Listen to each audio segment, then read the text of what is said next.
Snorkel Sam was not a regular seal. While other seals like to splash, spin, and dive through seaweed hoops, Sam had one special hobby that he loved more than anything.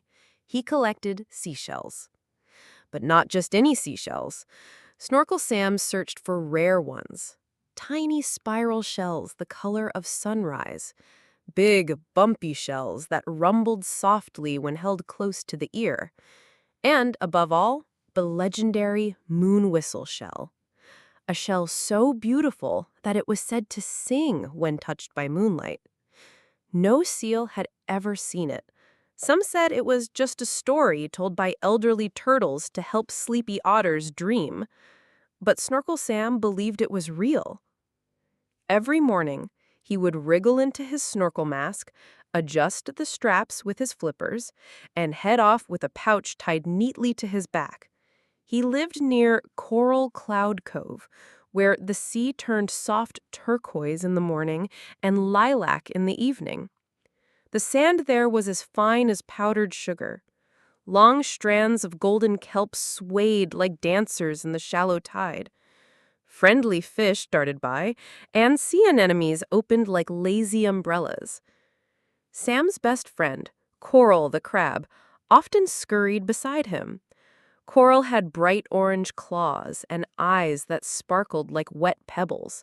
She didn't care much for seashells, but she liked adventure, and she liked Sam, so she came along. "Any moonwhistle shells today?" Coral would ask with a sideways grin. "Not yet," Sam would reply, though his eyes always searched with hope. "But I know I'm getting closer." And so, every day, the little pair wandered through tide pools and tunnels, ridges and reefs, with Sam flipping and Coral scuttling behind. One morning, as the sun rose behind the eastern cliffs and a breeze stirred the surface of the sea, Sam noticed something strange. The waves were unusually calm, almost shy. The fish swam slower. Even the jellyfish bobbed more gently than usual. "Do you feel that?"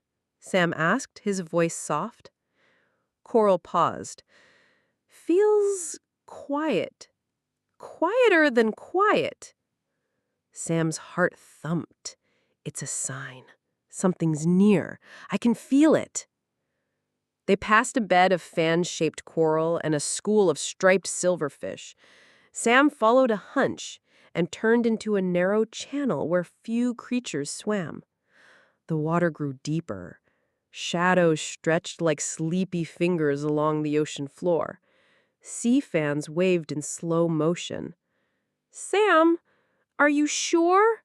Coral called, trying to sound brave. But Sam nodded. "Just a little farther."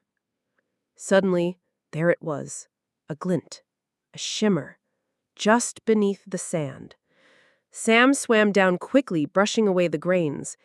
His eyes widened. It was the most unusual shell he had ever seen. Pale blue with silver swirls. Thin as a whisper, curved like a teardrop. He held it up. The light caught its edges. For a moment, it almost seemed to hum. "Could it be?" Sam whispered. Coral tilted her head. "Is that it?" Sam gently slid it into his pouch. "I'm not sure yet, but I think we found something important." They returned to the surface as the sky turned soft gold. Sam placed the shell on a flat stone. It sparkled, but made no sound. "It doesn't whistle," Coral said. "Not yet," Sam replied. "The legend says moonlight, maybe tonight." That evening, as the stars appeared and waves lapped softly against the shore, Sam placed the shell where the moonlight touched the rock. He waited. 1 minute, 2, 10. Nothing.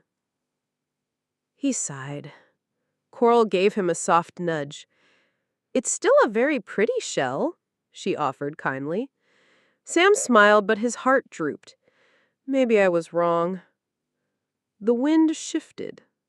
A gentle gust carried a soft scent of salt and lavender. Sam looked at the shell again. It didn't sing, it didn't glow. It just sat there, quietly. But just before he turned away, a gentle shimmer moved across its surface. Not sound, not light, just something else, something that felt like a promise. Sam decided to keep it. The next morning, he packed it carefully and prepared for another dive. "I want to go deeper," he said. "Deeper?" Coral repeated, eyes wide. "Past the eel garden?" Sam nodded. "Past the caves. I think I'm close. I need to follow the current south." Coral hesitated. "That's uncharted water. The seahorses say it gets strange out there." "I'll be careful," Sam promised. Coral frowned. "You always say that. Then you chase sparkly things and forget everything." Sam chuckled. "This time I'll remember." She gave a long sigh. "I guess I'm coming too." They set out early. The sky was brushed with rose and peach. They passed coral spires shaped like castles and tunnels where rainbow shrimp danced in clouds of sand. Soon they reached the edge of familiar waters. Beyond lay a vast stretch of blue. No rocks, no reefs, just open sea. "Feels empty," Coral said, gripping his flipper tightly. Sam looked around. No, not empty. Waiting. They followed the current. It flowed slow and steady, like a whisper with direction. After a while, they saw shapes ahead, faint at first, then clearer. A sunken ship, old, covered in moss and barnacles. Its mast snapped, sails in tatters, but it rested gently on the seabed like a creature sleeping under layers of time. Sam's eyes sparkled. "It's perfect." "Perfectly creepy," Coral muttered. They explored carefully. Sam swam through a broken window. Coral crept through a crack in the hull. Inside, they found lanterns made of glass, ropes knotted with pearls, and shelves full of shells. Sam gasped. Hundreds of them.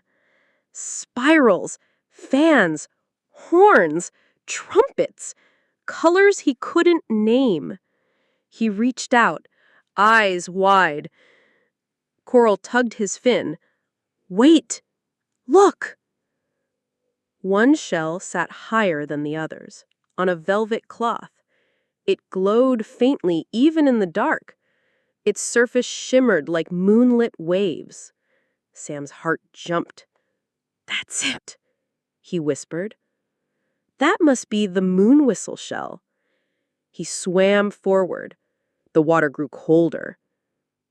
"Be careful," Coral warned. Sam reached out. His flipper trembled. Just as he touched it, something shifted. The ship creaked. A sound echoed, a low, hollow tone. Not a whistle, a warning. Sam pulled back. The shell didn't move. A current twisted around them, fast, sharp. "Sam!" Coral cried. The water spun. The lanterns flickered. Sand rose in clouds. Sam blinked. They were outside again. The ship was gone. No, not gone. Hidden. Swallowed by fog. Sam's pouch was still there, but the shell was not. His heart sank. Coral shivered.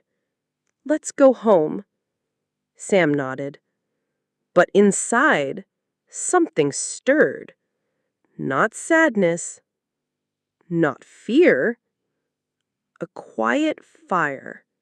He would not give up. he would return. He had to understand, not just to find a shell, but to learn why it mattered, to the sea, to the silence, and to himself. The sea was quiet again. Days passed. Sam and Coral stayed close to the cove, drifting through the tide pools and shallow reefs. But something had changed. Sam still searched for seashells, but his flippers moved slower. His eyes didn't shine quite the same. Coral watched him quietly. "You're not really looking," she said one morning. Sam blinked. "What do you mean?" "You pick up shells, but your heart's somewhere else." He didn't answer. A small wave lapped the shore and tugged at his pouch. Inside were beautiful shells, but not the one that mattered. "I just thought I was closer than ever, and then it disappeared." Coral tilted her head. "Maybe that's not the end. Maybe it's a new beginning." Sam looked up. "I talked to someone." "Who?" "An old scallop who lives near the deep trench. They say the Moonwhistle Shell doesn't stay in one place. It moves, like the tide. Only those who listen, not just look, can follow it." "Listen?" Sam echoed. Coral nodded. "Not with your ears, with your heart." That night, Sam couldn't sleep. He lay on the shore, watching the stars ripple in the tide pools. The wind rustled the dune grass softly. His flippers twitched with thought. He remembered the sound inside the ship, that low echo. That wasn't danger. It was a question, and he had never answered it. The next morning, Sam packed only one thing, his pouch. "Where are you going?" Coral asked. "To follow the sound," he said simply. Coral narrowed her eyes. "So we're going back?" Sam shook his head. "Not back. Forward." He dove into the water, the current cool against his fur. Coral clicked her claws and followed.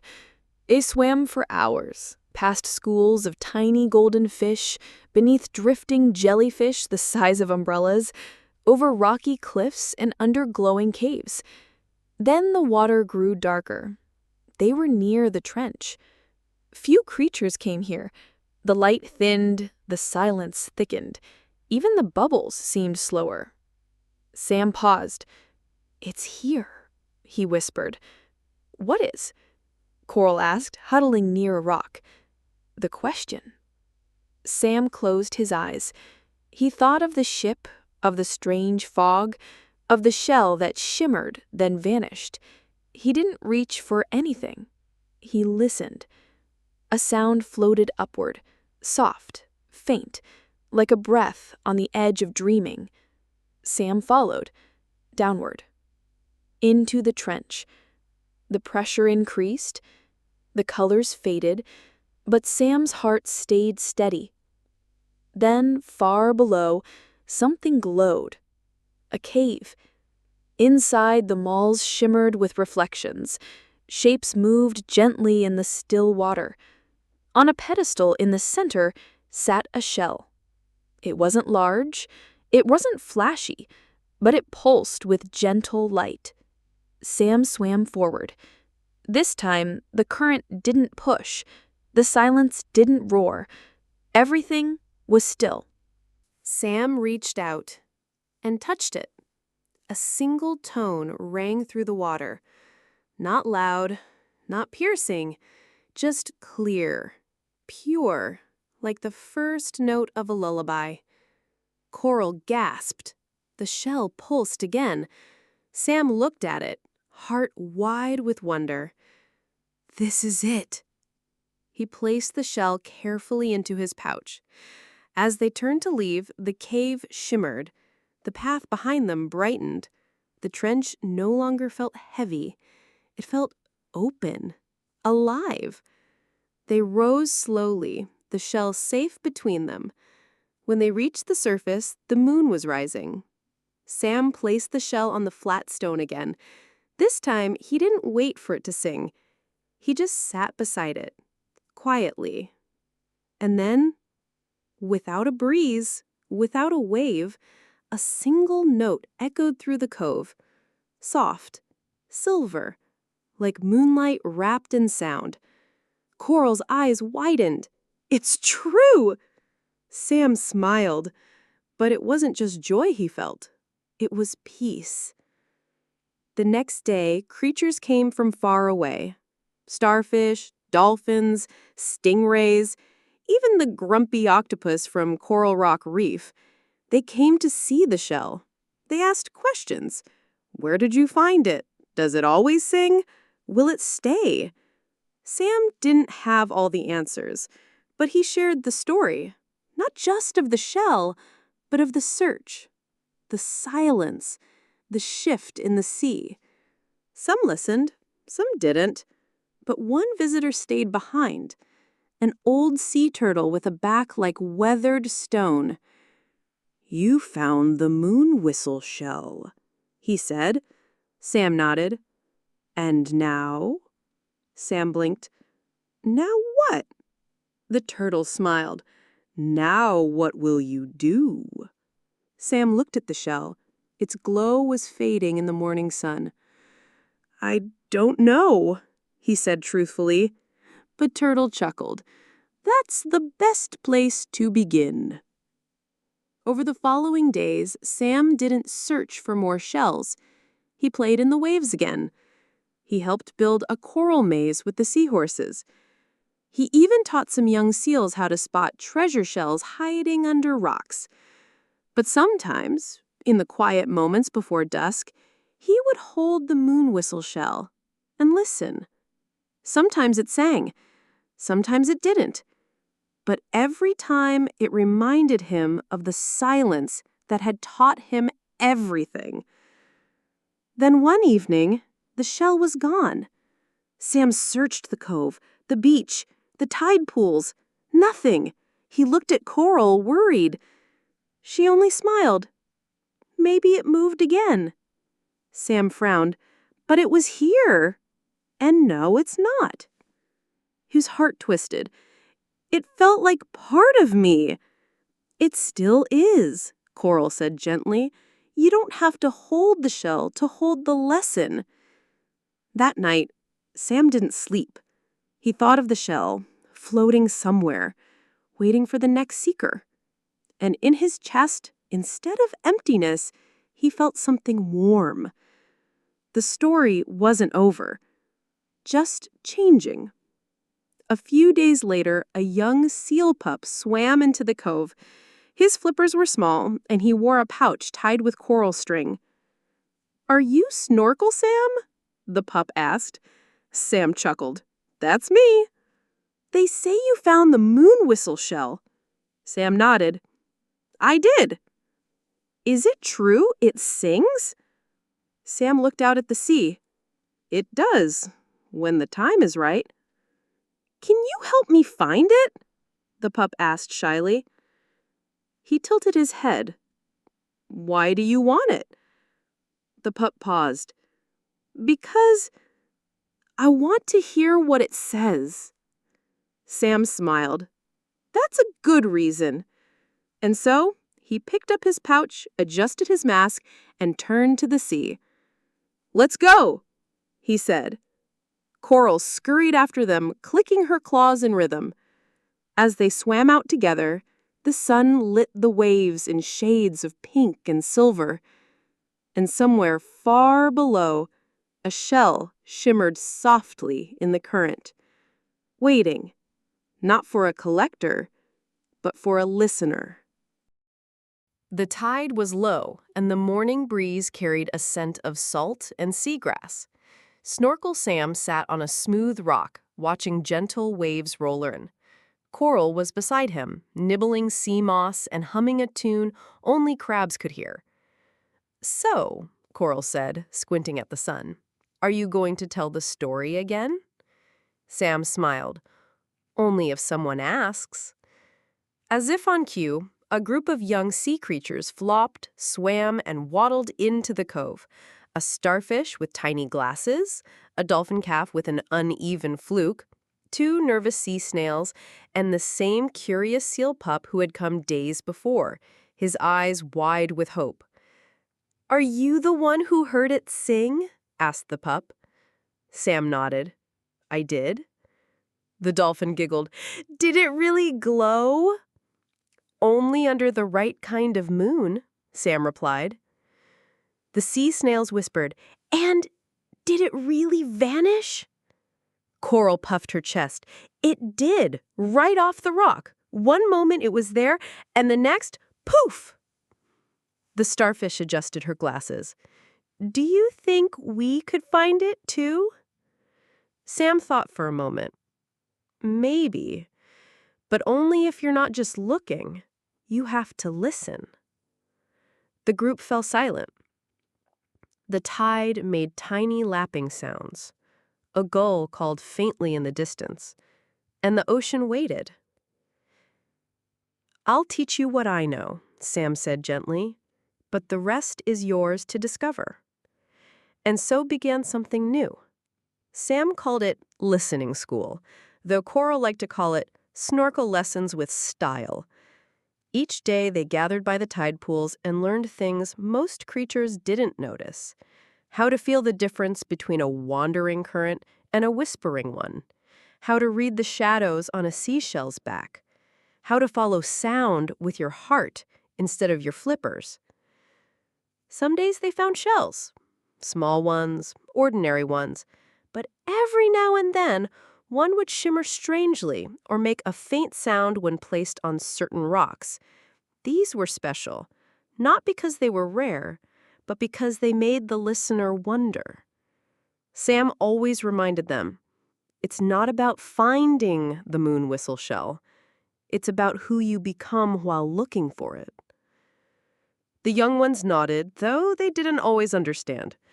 But their eyes sparkled as they searched, and their laughter echoed like bells in the breeze. Then, one evening, something happened. The tide was coming in. The sky turned a soft purple gray. Clouds moved quickly, and the wind grew restless. Sam stood at the edge of the cove, watching the horizon. He felt a pull, deep and steady, like a voice without words. He turned to Coral. "Do you feel that?" She tilted her head. "Feels like change." Sam looked back at the others. "I need to follow it." Coral didn't argue. She only tightened her claw gently around one of his flippers. He smiled. "Will you come?" She said, "Always." Sam asked one of the older dolphins to guide the group home. The young ones protested, but he promised he'd return with stories. Then Sam and Coral followed the current, heading east, into deeper, darker waters they hadn't visited in a long time. The sea grew strange again. The colors faded. The shapes changed. Towers of stone rose from the ocean floor like sleeping giants. Strange fish with glowing fins darted past. The current twisted through narrow canyons and wide open fields of sand. Finally, they came upon a glowing dome nestled between two dark cliffs. It wasn't made of coral or rock.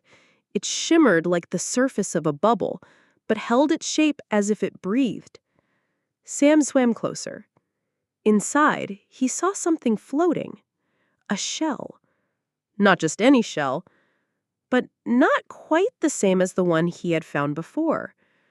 This one was darker, blue-gray with silver specks, a shell that looked like midnight. He didn't reach for it. Instead, he floated in front of it and waited. The shell pulsed gently, like a heartbeat. Then a voice, no louder than a breeze, filled the water around them. "You returned," it said. Sam blinked. "You're the shell?" "I am the memory of it," the voice replied, "and the beginning." Sam didn't understand. "Why me?" "Because you listened." Sam thought of the long search, the quiet nights, the moment it vanished. You left, he said softly. I moved, the voice corrected. I am not meant to be held, only to be heard. Sam's heart felt tight. So, I was never supposed to keep you? No one is. You found me because you were ready. Others will too, when they are. Sam nodded slowly. Then what should I do now? Become the echo, the voice said. And the shell faded. The dome vanished. Only the sea remained. Sam floated there for a long time, silent. Coral drifted beside him, her tiny legs moving slowly. Well, she said finally, that was something. Sam turned to her. I think I understand now. Coral smiled. Then let's go tell them. They swam back through the dark waters, through swirling kelp forests and glowing caves. The sea didn't feel strange anymore. It felt full. When they reached the cove, the young ones came rushing. Did you find it? What did it say? Did it sing again? Sam took a deep breath. Yes, he said. But this time, I didn't keep it. The pup looked confused. Why not? Because the Moonwhistle Shell is not a treasure. It's a messenger. They blinked. It finds those who need to learn to listen, and when they've learned, it moves on. The dolphin calf looked thoughtful. So, it's not about the shell? Sam smiled. It's about the silence and what you hear in it. The tide whispered around their fins. The sun set gently behind the cliffs, and the young ones sat quietly for the first time. Just listening. That night, Sam stood at the edge of the water. Coral joined him as always. Do you think they'll understand? She asked. Maybe not now, but someday they'll remember. They watched the stars reflect on the sea, and somewhere far beyond the waves, the Moonwhistle Shell waited for the next seeker. Not to be found, but to be heard.